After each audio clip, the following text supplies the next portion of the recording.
I'm not a brand yet, I'm just a person. But your brand is what people say about you when you're not around. So, I want you to really think about what is your perception of yourself and what do you project about yourself. And this is something everyone has. I have a brand. Amanda Fakhreddine has a brand, whether I want it or not. You go and look on my Facebook page, on my Instagram page, on anything, and you're going to learn a little bit about me. Must be something. I'm glad I didn't see it.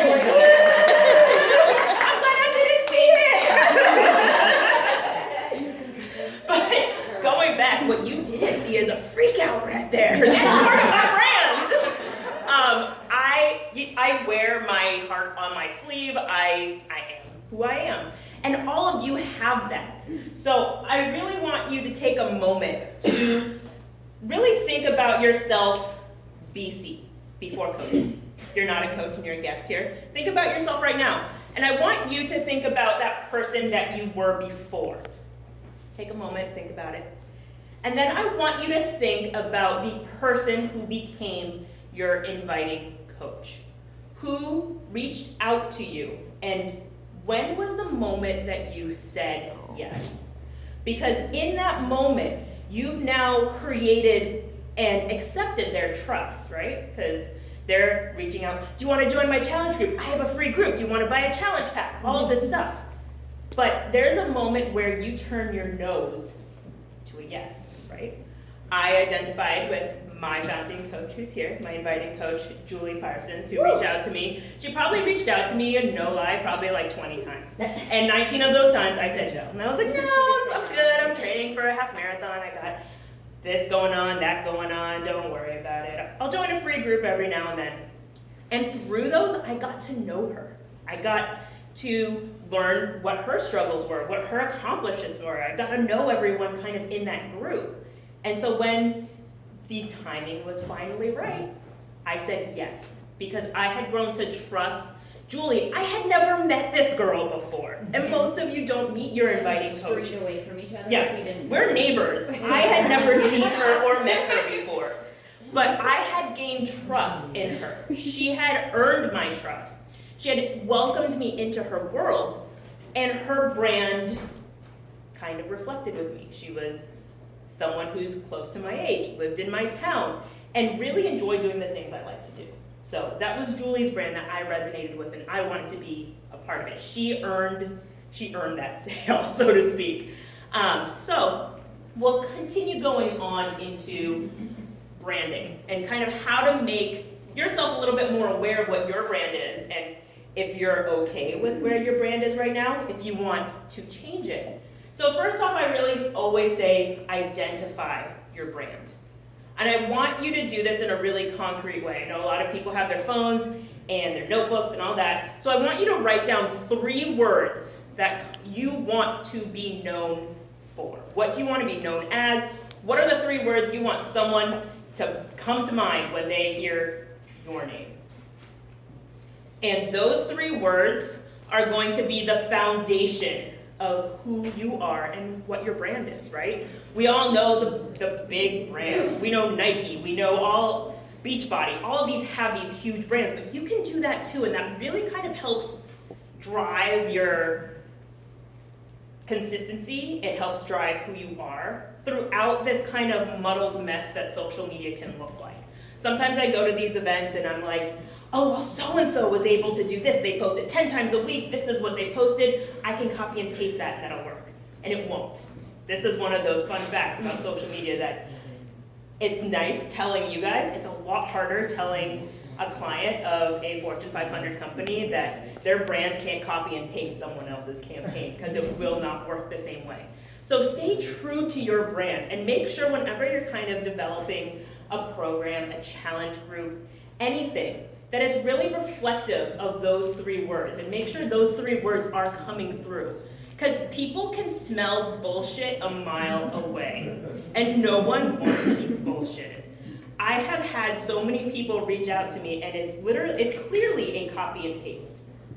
I can now smell that. When I get one of those messages, those forward messages, or see them on my Facebook feed that are like, you know, I'm moving to Maine, blah, blah, blah, to read this all the way through, and if you didn't, then now you have to post this. I can now figure out, and you will eventually too, learn when it's someone's real voice coming through. You want to be genuine. There's so much ungenuine out in the world today that genuineness, I'm gonna make up words now, really does shine through. That's what's really going to bring people to you. And that's gonna be your brand, those 3 terms. And I say, you know, be creative with your brand because it's you, right? I do not fit in one box. I do social media, I am a publications editor, I am a fitness instructor, I am a coach, I'm a stepmom, I have a whole bunch of different titles that work into my brand. You are not just a flat line like, I'm a Beachbody coach. You're a Beachbody coach and a mom. You're a Beachbody coach and blah, blah, blah, blah, blah, blah, blah. Be creative with how you want to package it up, but do not get married to that. I started a blog a long time ago when I started my fitness journey called The Road to a Healthy Life. When it first started, I was drinking like a rock star because I worked at a brewery. I was not doing any active anything. I was working probably 12 hours a day, really not healthy. I got my wake-up call when my now stepson ran out into a road and I could not catch him. And I was winded and I was like, holy shit, something bad could happen. So I started training for a first 5K, and that blog eventually traveled with me to where it is now.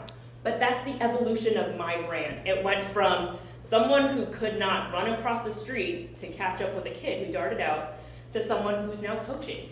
And that's how your brand can change. We are not the same person. And as Craig said, you want to be the better person than you were yesterday and continue improving. You're not, there are no limits. So let your brand continuously evolve with you. Do not stay tied to it. And I do say try to be consistent, because here's the reverse of that. When you try to be too many things too fast, you're going to confuse people, right? So let it flow with your life, because you're not, 100% Beachbody one day and then 0% Beachbody the next day. Be consistent with it. Let it grow just like anything. But make sure that you try something out for at least 6 months, because it might end up working. New things don't always go so shiny. I know right now, actually, I had a ton of trouble trying to get Quarter-Force out to my new challengers. I thought it was the bee's knees. It was brand new. Hells yes, it's going to be great. But no one else thought that. And people were really hesitant. It was new. No one really knew what was going on. This month is a different story, because people now see that I was able to do it. They learned a little bit more about it, and now they want it. So definitely give your brand a little bit of wiggle time to grow and people to get used to it. People to get used to you. People to get used to your voice. And you, as advocating for your own brand voice, be your own advocate. Canva is a website that lets you kind of create little logos, create mergers of photos, and do something really fun. It's similar to PicMonkey, but it does have a really nice desktop application. I love using it. And another one is using Bitly, bit.ly. This is super duper important, especially with those long kind of crazy URLs that Beachbody gives us with our code at the end. If you go to Bitly, you can customize that URL, and not only does it save it forever, you also don't have to kind of send them that messy URL. You can have bit.ly.com/Healthy Life Challenge Group 1 or join Healthy Life Coach. You can really make a statement through those /URLs that not only tell the person what they're getting. Some of the feedback I've gotten on those really long URLs, they're like, I don't know where I'm going, what's happening, why is it 3 lines long on Facebook Messenger? It really kind of narrows it down and allows you another opportunity to get either your team name, your personal name, a blog name, whatever you want to be known as, out there as another touch point. And Becky Parker does a really good job at this by taking She'll do quotes. We all share quotes, right? We all have those nice little inspirational quotes. She takes her brand's logo, diamond, and watermarks them. That way when they get shared, she's spreading her team name all around. Super easy, takes less than 30 seconds to do. You save an image in Canva, drag it across, and it lives right there. Again, people like to share things that are super inspiring on social, right? We've all done the Facebook share. And that just kind of brings your brand, your sociability, and your voice out to everyone. It's kind of the free publicity that big brands really don't get, because no one wants to share from a no-name brand. They want to share from a friend. They want to share from a friend of a friend. And it really does resonate a little bit. Amanda? Yes. I have a question. Yes. So you were talking about the whole watermark thing, Yep. right?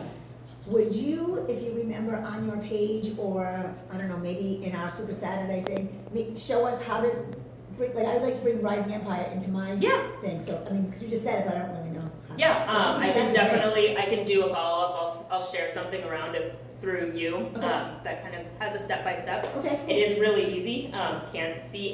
Canva.com is the website. They do have a mobile app also, Okay. which works really well. And the last point on brand before we kind of get into the meat of social, and the reason why I'm really focusing on brand to start this talk off with, is that there is no purpose in sharing something on social media unless you know what you're standing for. Because social media is it's like word vomit all over for everyone, right? You can share everything and anything, and it gets very cluttered. But you're sharing something, and it's going to reflect on you at the end of the day. This is why employers look at your Facebook pages and all that, because they want to know who you are. So do your potential coaches and your prospective challengers, and people who are just wondering about this whole Beachbody thing. And so as Craig mentioned, you want to share your story, because at the end of the day, your story is your brand. And you can see this mimicked in larger brands. I used to work for Harpoon Brewery. Their story of Rich and Dan, two buddies loving to go grab beers together, that was their story. And everything that they decided to do marketing-wise had to tie back to friends having drinks together. Here, we all have our own story, and everything should tie back to that, because at the end of the day, no one has your story. That is your golden ticket. That is the only thing that separates you from anyone else in this room.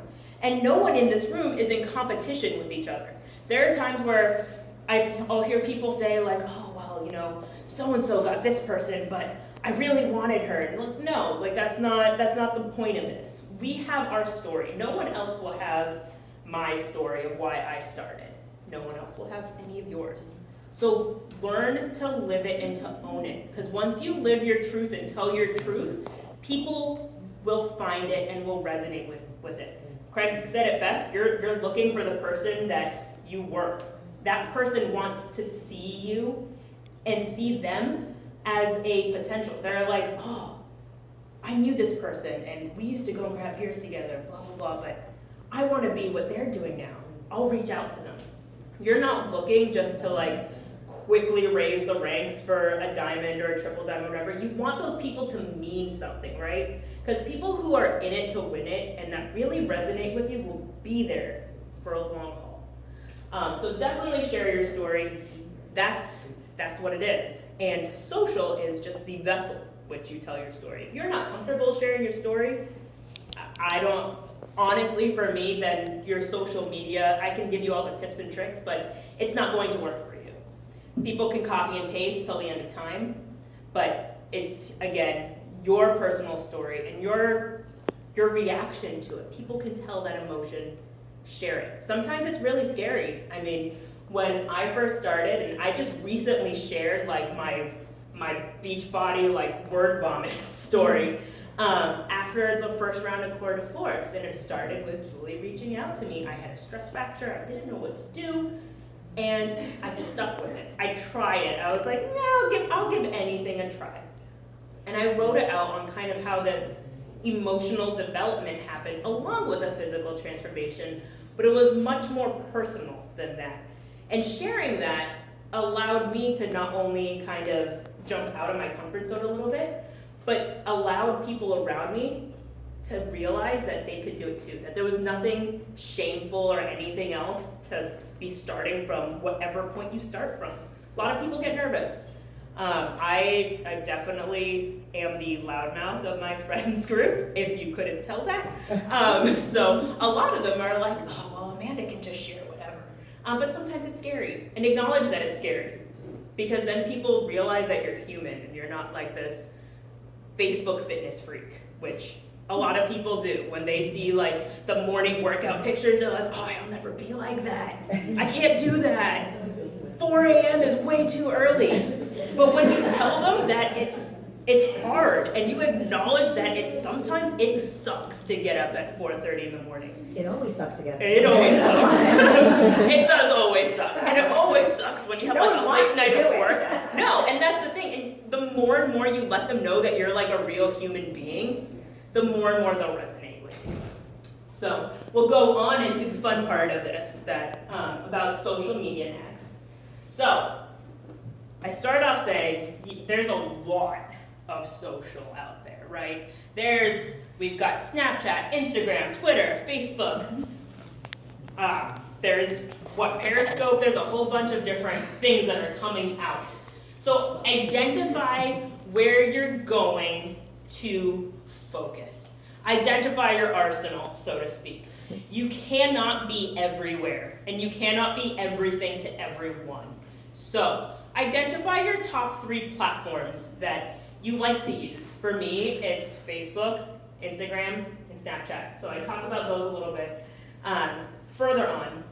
But Twitter is great. You have a huge kind of audience that's built in there. But the problem with Twitter is that you're kind of like standing in Gillette Stadium yelling and hoping that someone like waves their hand and being like, yeah, pick me, okay? With Facebook, Instagram, and Snapchat, they're a little bit more focused, and you can kind of really have that personal touch with them. But this is all you. This is really identifying where you are, where you think your audience is, and really focusing and channeling into those. The next is to claim your name. I am really grateful to have a super unique last name, so I'm in competition with one other person. There's another Amanda Fakhreddine out there, and she beat me to Snapchat, but I've got the rest of them. So I definitely go ahead, claim your name on those, even if you don't know if you're going to use it yet. Because, again, your name is your brand, right? You want to protect that. You want to make sure that when someone goes and looks up Amanda Fakhreddine, I'm going to come up. That's your kind of selfish way to put your stake in the ground and say, this is mine. If you have a team name, go and claim your team name stuff. If you think you want to grow and you're going to be a huge team, go and claim that. There's no cost, right? Instagram is free. You just need an email address. Go claim a team name. Go claim your personal name. Just claim it, because once it's gone, it's gone. And having worked for brands that have gone to try to buy back those names, it's a pain in the butt. So once it's gone, it's gone. Make sure you claim it before that happens. So the first platform I'll talk about is Facebook.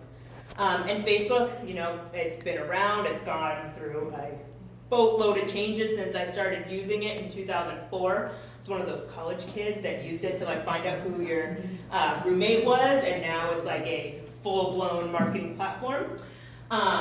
And their biggest focus right now, and the thing that they are giving the most kind of show to, most engagement to, is their Facebook Live kind of product that they've launched.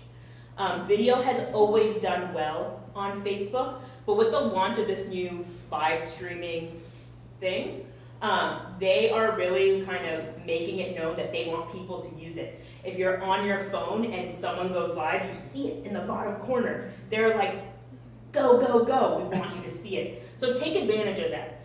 And I'm going to acknowledge something. It is effing scary to go live on Facebook.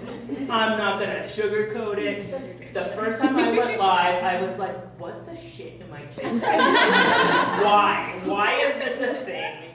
Why am I talking to my phone and I don't know what I'm going to say next?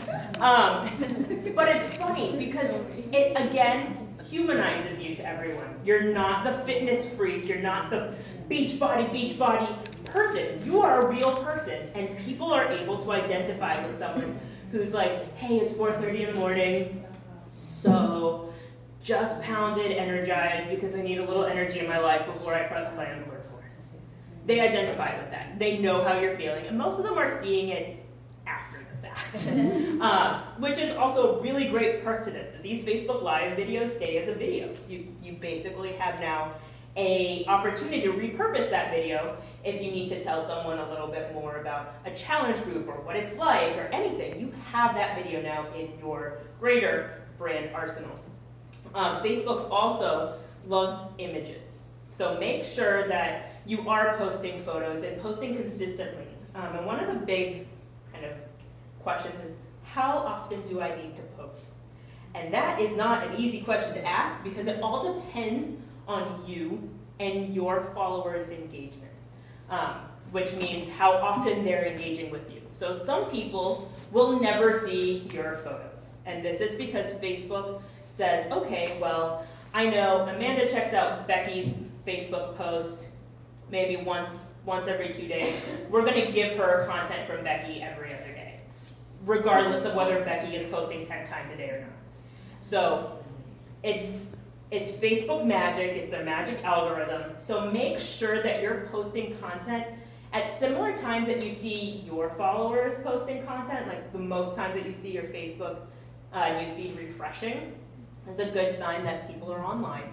But also take a moment to do a Saturday morning post. Saturday mornings across all social media platforms do a bajillion times better than any time else. And the reason for that is because usually Saturday mornings people sleep in a little bit. They're having their coffee. They're not rushing to work. They have time to browse a little bit. Take advantage of that. That is something that seems a little like not what your gut would say, but it's a really, really great time to get in front of a bunch of different people. And it's probably the only time that you'll be able to get your content served to more people across the board, just because there are more people online during that time. For Facebook, also make sure you're joining groups, local groups. I'm a bride-to-be, so I have joined every single wedding Facebook group known to man, I feel like, in New England. But they're great places to not only learn from, but also to grab potential customers. I posted in a Massachusetts, Rhode Island wedding group on Monday saying, I'm hosting a Sweating for the Wedding challenge group. Shoot me a message if you're interested. I had 100 comments before 2 hours ended up, and I was like, how am I going to reach out to all these? I literally had a panic attack. I'm like, this worked too well. Now what do I do? But go ahead and try it. If you're not a member of your local groups, go be a member. Almost every town and city has their kind of community group.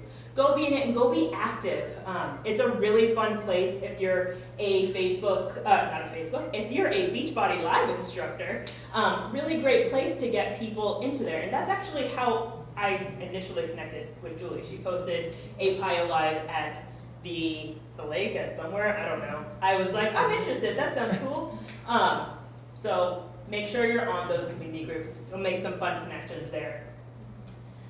Does anyone have any questions on Facebook stuff? I do have one question. What is your opinion on creating a caricature of yourself as opposed to using a real name, like the Pioneer Woman? Yeah, so I definitely don't encourage that at all. I think the Pioneer Woman and things like that, when you're able to grow to that level, maybe, but for what we're doing, it's really your story, it's your brand, it's who you are. If you wanted to have a team page and I have a blog page that I do a lot of my Beachbody stuff on, or a lot of fitness stuff, that's a great alternative. But I definitely don't encourage kind of creating a caricature, because I think that will water down your own personal brand. And it kind of gives your audience that, well, is she being genuine or is she trying to sell me something kind It just kind of matches my whole story, and I've been working on it for a while. Well, I mean, if it is something that you want to try, I mean, you don't know until you try it. Test it out for a couple of months and kind of see what the resonation is. You can do an A/B test and post stuff, that same content on your Pioneer Woman versus your own page, and see where the engagement lies. That's kind of the only. Doesn't it also make it kind of like hard to find? Like if I didn't know what your pseudo name was, but I knew who you were, and I'm searching your name, but you don't come up, but I don't know you're the Pioneer Woman, like you also have to keep that in mind too. Yeah, no, I know. I'm just curious because I've been meaning to launch this for a long time, and I've never actually gotten to launch. The whole story's there. Mm-hmm. You know, the whole story's up and running. Yeah, and I mean, then I'd give it a try. And one of the big things, make sure that when you do that on your personal page, make sure that you're the founder or whatever of Pioneer Woman, so it links back. Well, I think what you're essentially saying is I need to flip it. So instead of saying, you know, the Pioneer Woman, and then it's reach over and say Greentown Fair as Yes. the Pioneer. Yes, definitely lead with your name. Okay. And that gives you that real person vibe instead of scary supermodel celebrity. So or do an whatever. AKA Yes. as opposed to, okay. Yeah, Thanks. I would definitely suggest that. That was very good advice. People are buying into you, not your brand. They're watching you. Okay. Any other Facebook? Yes. So do you have everything on your personal page, or do you also recommend doing, because I've seen success in both ways of having people who have a like page for all of that health and wellness and fitness stuff versus having, I mean, just. I have both. I have my blog page, The Road to a Healthy Life, and I have my personal page. I post everything on my personal page, and when I see what does well on my personal page, I'll then post that same post on my blog page, because most of my traffic comes from my personal page. I find more success on Amanda Fakhreddine on Facebook than I do on The Road to a Healthy Life. Well, when you say, I'm sorry, go ahead. I didn't see it. No, go ahead. Oh, when you say your blog page, you mean your like page? My like page. Oh, okay. Yeah. So my like page is under The Road to a Healthy Life, and then Amanda Fakhreddine. So I use my personal page as like everything. I post. That to kind of grab people, Yep. and then you can. And then I'll be able to direct them. If they're only interested in like fitness, I'll say, hey, why don't you join me on this page? Then they're able to see me on both pages, so they can see me kind of freaking out on like what I'm gonna cook in my crock pot, or like being stuck in traffic, and they get to know real me. And then when they see The Road to a Healthy Life and it's fitness based, they're able to kind of complete the circle. Thank you. So the whole like page thing.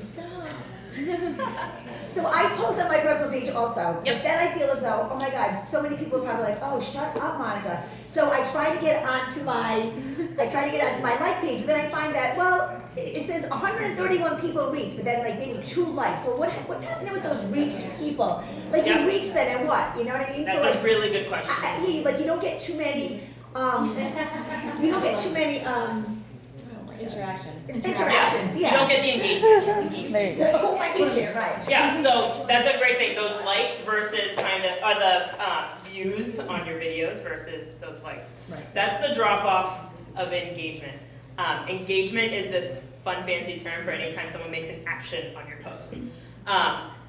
Facebook will serve your content to everyone, but in a way that sometimes doesn't make them prompted to take an action. So the views are on like pages. You don't see those reached on personal pages. Because that's really kind of telling you, because the like pages were made for business. And when you are a Facebook business, Facebook wants you to pay up. And so they're saying you were viewed maybe by 131 people, but you might have only been served really to 5. If you want to access those 131, you're going to have to pay the piper and take out a Facebook ad, which is why I suggest doing a personal page, because you will reach so many more people, because you're a person talking to a person, not a business talking to a person. Facebook needs to make their money because they're now public and they know they got to do it however they want to do it. That's how they're doing it. Yeah, that was like my next question too, is about do you sponsor ads? Yep. you know, have you seen success with that, or do you recommend that, and obviously having that be on your personal page for you to kind of. So you can't take a boosted post out on a personal page. Facebook makes that primarily and only business. And Facebook ads are a completely different beast. Like that could be a completely separate talk because it depends on a whole bunch of different things, which is totally not the answer you're looking for. But you're able to target specifically based on demographic, if someone says they're interested in fitness and all of that. And each of those specifications basically like slowly lowers the number of people you're gonna reach to. And the lower number of people you can reach means the higher the cost is gonna be for Facebook. So you can like blast out all 18 to 25 or whatever age demographic you want without any parameters for like 2 cents a day. But you're not gonna get anyone to click that link or to sign up or to, because you don't know if they're interested.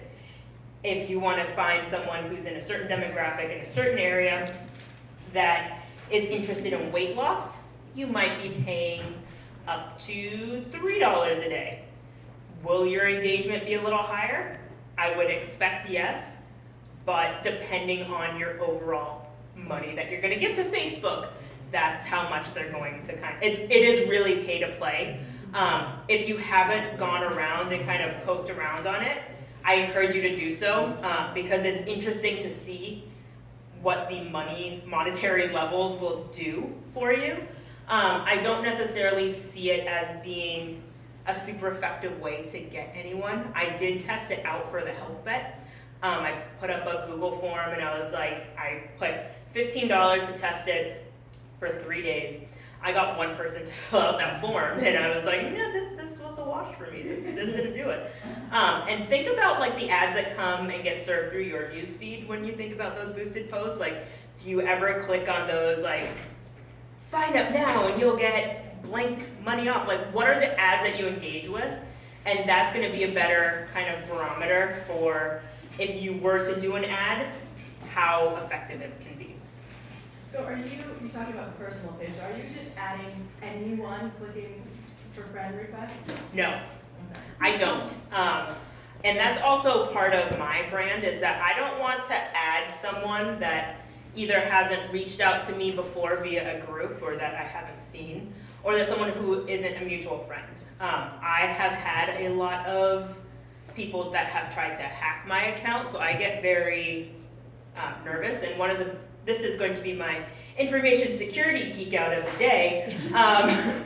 Make sure when you are adding people or when you're gaining momentum there, be aware of people that don't have anything on their feed.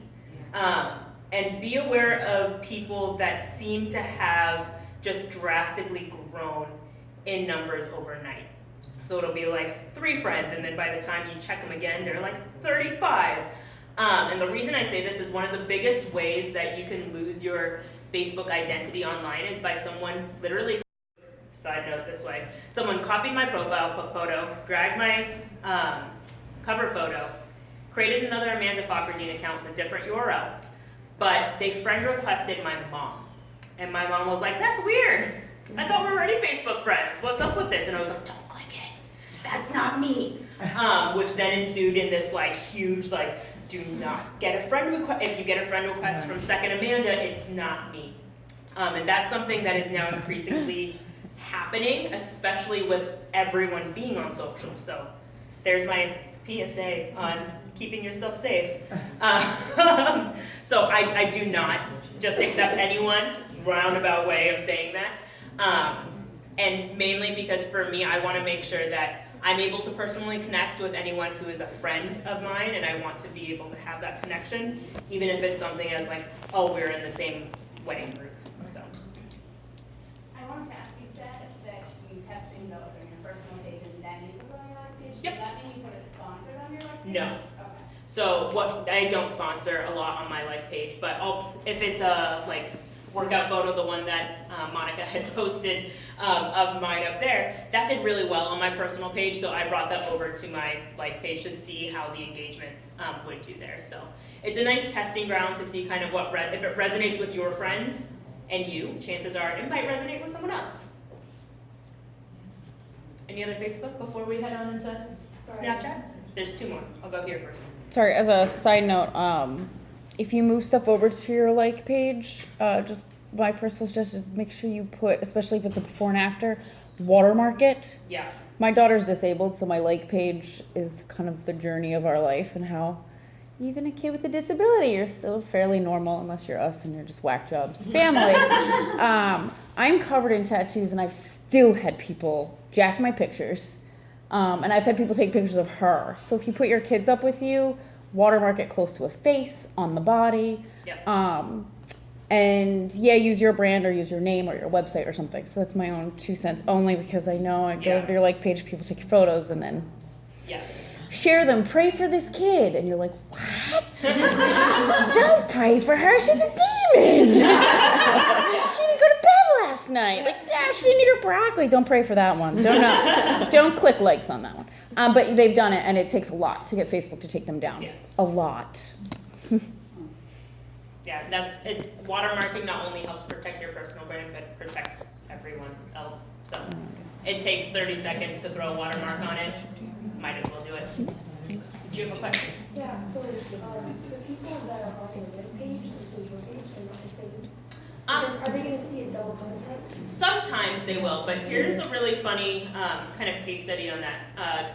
Guy Kawasaki is a social media guru man, and he actually tested that out. He posted on his Facebook and on his Twitter feed 5 times in one day, same content. He got the exact same engagement, but with different people. So one of the things is that people aren't going to be on at the same time. So if they miss it, sometimes they'll miss it, and Facebook won't think to serve it to them. And other times they might have scrolled by it once and didn't do anything, but the second time they see it, they're like, oh, okay, wait, maybe I didn't read this all the way through. So my like page has some of the same people, some of the different people, but I've never gotten a comment back being like, why am I seeing your stuff all the time? I have had comments being like, why are you posting your workouts all the time? I'm sure all of you have. And for them, I'm like, this is how I keep myself motivated. And so if you don't want to follow my workout, you can click that little arrow and click unfollow, which it is what it is. But I've never seen someone kind of be served the same content twice on Facebook. They do a really good job of making sure that they only really see it once. Cool. So we'll mosey on over into Snapchat. So who here is on Snapchat, just by the way? Okay, so we got a good, I feel like now I have to ask because more and more people are joining it. But it's still this super weird new social media thing that no one really quite knows how to do. And it's kind of cool because Facebook has now been around for so long. Instagram has been around for a while. Snapchat is the new kid on the block, and it really gives us the opportunity to set the tone on what we're going to use Snapchat for. And like I've written there, it's like texting. How I use Snapchat with my followers and my challengers is I send them almost a snap every morning of me having a shake, of me doing my workout, of me doing something, because it pops up a notification and it's like, Amanda sent you a Snapchat, just like you would if you got a text. And you know, who doesn't like putting a little puppy filter on their face after sweating their face off? It makes sweat look a lot cuter sometimes. I'm like, oh look, I'm like the sweaty panting dog after I just did MMA power, like whatever. But it's a really cool way to have a personal touch with your challengers. Facebook sometimes gets convoluted and people are like, people can say X, Y, and Z, and you can Facebook message in a blast. But Snapchat, you really can have those one-to-one conversations in a way that doesn't need to feel serious. I think a lot of times we all think of this business and everything. We get very serious about it. We want to do blah, blah, blah, blah, blah. Snapchat allows you to really connect with your challengers, followers, prospectives in a fun, personal way. Again, like texting, but fun. You're now also able with the latest update to have a group snap. So you're able to kind of collect everyone into one section and kind of snap it around if you don't want to put it onto your story. So hierarchy now is story, which goes out to everyone, then your group, which goes out to a group of people, and a personal snap that is basically like me sending a text message with a puppy face or like a hideous face swap.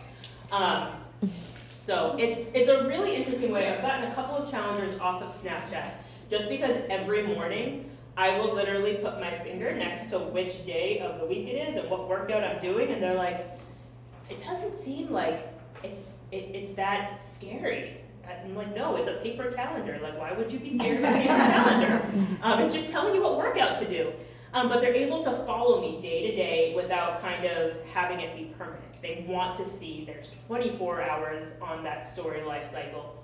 And sometimes what I'll do is kind of do a fun promo from my Facebook page being like, well, you want to check out my Snap story to see what, my first time doing power sculpt was like, or I'm going to try out yoga sculpt, whatever day today. Check out my Snap story to see how it feels. And you're able to bring followers in that way. So one of the biggest issues that I've seen with Snapchat is trying to find people on it. You have to have a person's name or a Snap code. And so by inviting your followers that are already following you personally and giving them another deeper, in-depth look at your life via Snapchat, kind of again builds your brand, builds who you are, and kind of the goofy personal side of you, as opposed to Facebook's more buttoned up, as much as Facebook can be buttoned up. It's weird that Facebook has become that. It's become like your business center, and then you have Snapchat and Instagram, which you get to have a little fun with. Anyone questions on Snapchat before I deep dive into Instagram? I'm just wondering if you could say, like, personally, how many, like, when you go to post something, so you're posting how many times on Facebook, on an average day, how many times on your live, on your like page, how many times on Snapchat, how many times on Facebook? Because I feel like I've been posting, like, literally all day, like, literally do nothing, just like posting. Right, and that's... Now I'm getting snapped. Right, here's the black hole of social, is that it all really depends on you. I post once or twice a day on Facebook. I post pretty often on Snapchat during the week. I also have like a 30-minute commute, so a lot of the snaps, I'd be like, here's me on my packed train, here's me loading into my packed bus. But it's fun, it's a way for me to pass time. And Instagram, I probably post once or twice a day. Again, I also work full-time in social, so if I don't drink my own Kool-Aid, it's a bad look on me. But it really depends on what you're comfortable with. If you're comfortable with posting on Facebook once every 3 days, go for it. Like, there is no hard and fast rules for posting. It's really what works for you, because people can tell if it's like a forced post. Like, I've seen businesses be like, well, we have to post 5 times a week, so we threw this picture up. And I'm like, well, what's the point of that? Like, what were you hoping to achieve from that post? Well, if you post to Instagram, you can also make that actual post go to Facebook. Yep. So, Yes. like a Facebook double. hates that. Yeah. Do they really? Yes, their algorithm does not like that, and it does not get viewed by Yeah. enough people. Oh. Yeah. Isn't Facebook own They like Instagram to now? silo out. To Facebook, but directly into Facebook, not sharing it from Yeah. Instagram. Oh, I So Facebook, all of these social channels, and it's funny because Facebook now owns Instagram. Facebook will take Instagram way better than they'll take the Twitter though. Yes. Because they own Instagram. Instagram, all of these, if you are able to upload them directly to whatever platform you are, like never ever post a YouTube video on Facebook if you have the video file. Upload it to Facebook. Facebook hates sending people away from Facebook.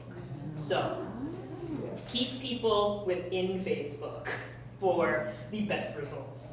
The moment that they have to divert it, they're like, So I think, as Beachbody coaches, I think the general consensus is, and I think why she asked is, we're all told that we should post 3 to 5 times a day.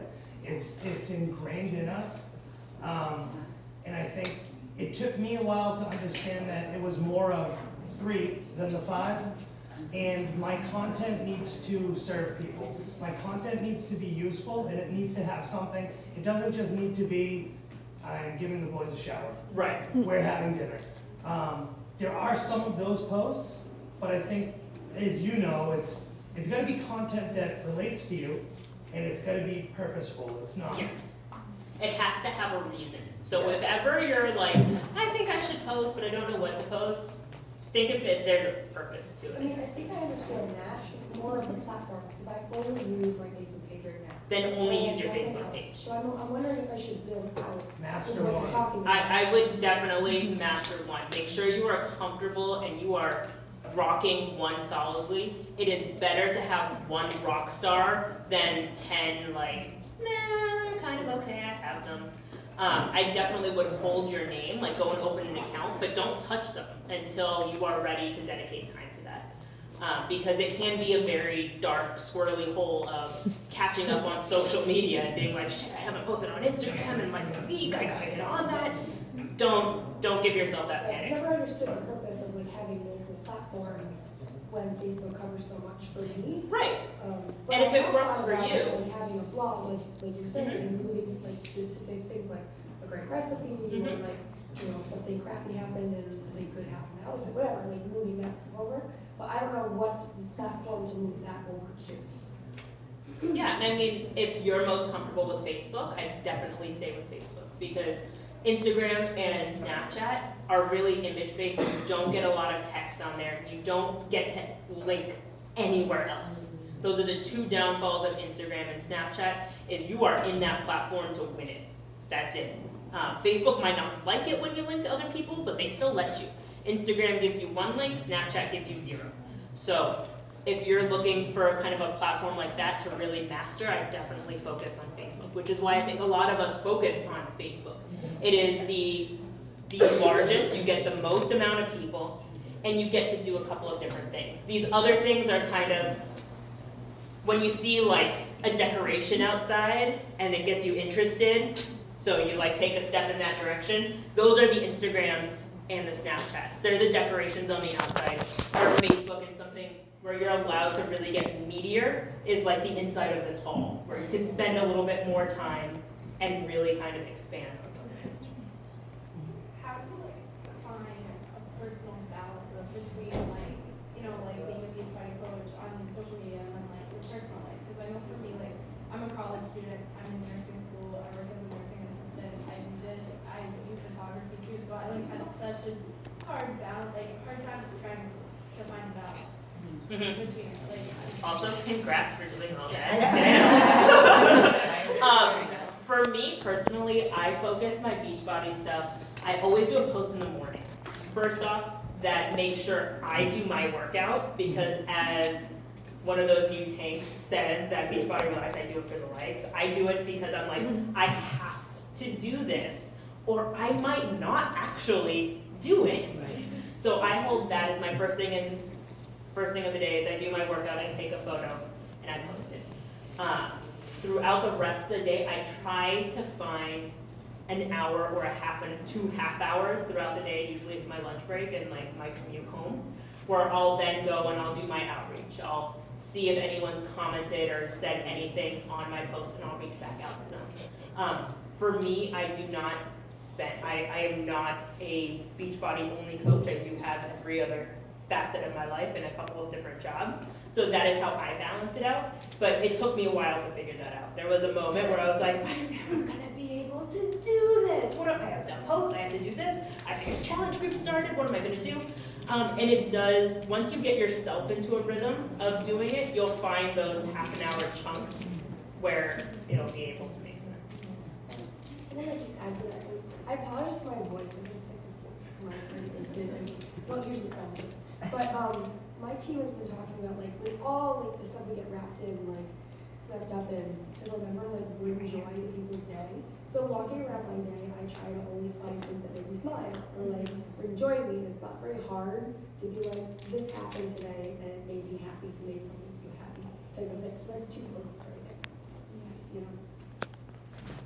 Yeah, and once you start kind of figuring out what it is that motivates you, you'll find those extra posts throughout the day. And I think like the personal development is a full aspect. Yes. Really helps with that too, because everyone is doing it every day. Right. And a book tells you like to find love like with other people or anything, and then you're like, you find it instantly because you have that in your mind. So. Right. I'm gonna quickly touch on Instagram because I think Instagram has been pretty solidly ingrained. Photos are great. If you are, I know in their last couple of updates, they made it so that you can edit the photos almost Photoshop-wise within it. If you hold down the edit button, you'll be given a kind of toolbar along the bottom that lets you alternate brightness and all these other fun things that you don't necessarily get within the filters. But one thing they did launch Instagram Live, similar to Facebook Live. Again, play around with it. Instagram Live is a lot less intrusive than Facebook Live because it's not like live in the feed. You get that little bubble on the top. I've seen it get really good engagements on the ones that I have gone live, and people do kind of click through and look through all of them. So give it a try. If it works for you, great. Now you got something else in your arsenal. I will end this kind of section on hashtags. Hashtags are both the bane of anyone's existence and the lifeline of anyone's existence, the necessary evil. I'm gonna end on a warning for you to check your hashtags before you hashtag. So the hashtag I have up there is hashtag hump day. I was working at Harpoon Brewery and it was Wednesday and our CEO was like, we should do a hump day post. It was like the Mike channel time and he was like super jazzed at this whole hump day thing. So I was like, okay, I went out and snapped a photo of like a keg or whatever. And I was like, who's celebrating with us this hump day? And all of a sudden, 5 minutes later, I get a call, Amanda! And I was like, oh shit, what just happened? Why did you put us into a porn stream? Excuse me? I was like, what? You asked me to put it on hump day. That's what it was. Yeah, well, hump day is a bunch of butts. It's a bunch of butts in various states of undress, in various positions. So, I got my baptism by fire that day, so I will leave you with the check your hashtags before you use them. They are a great way to get people to your content.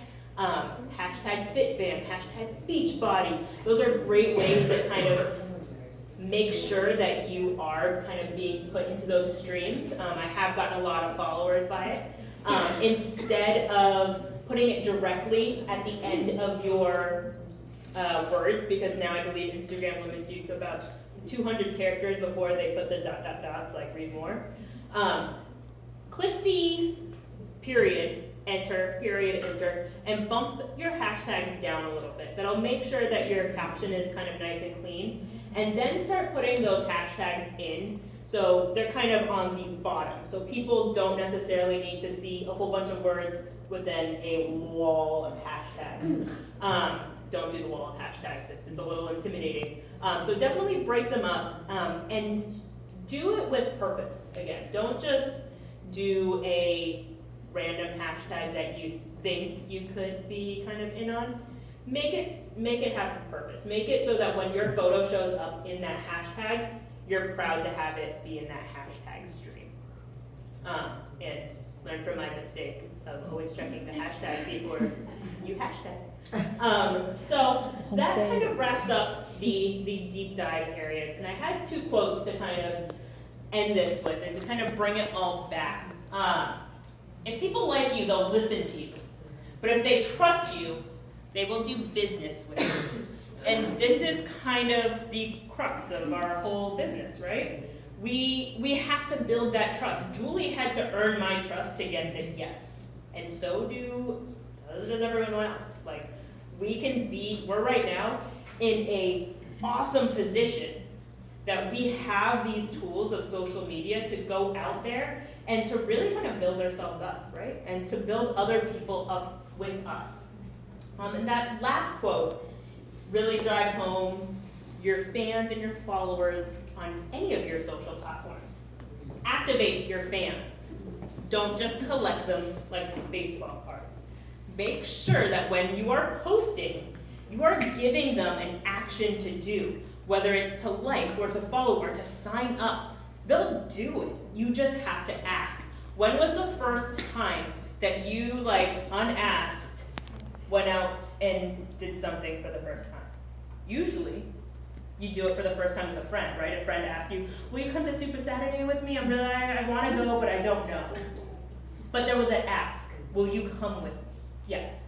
Would you like to come with me? Ask those questions. Activate your fans, activate your followers, and they'll be there for you. So that's it for me. Thank you very much.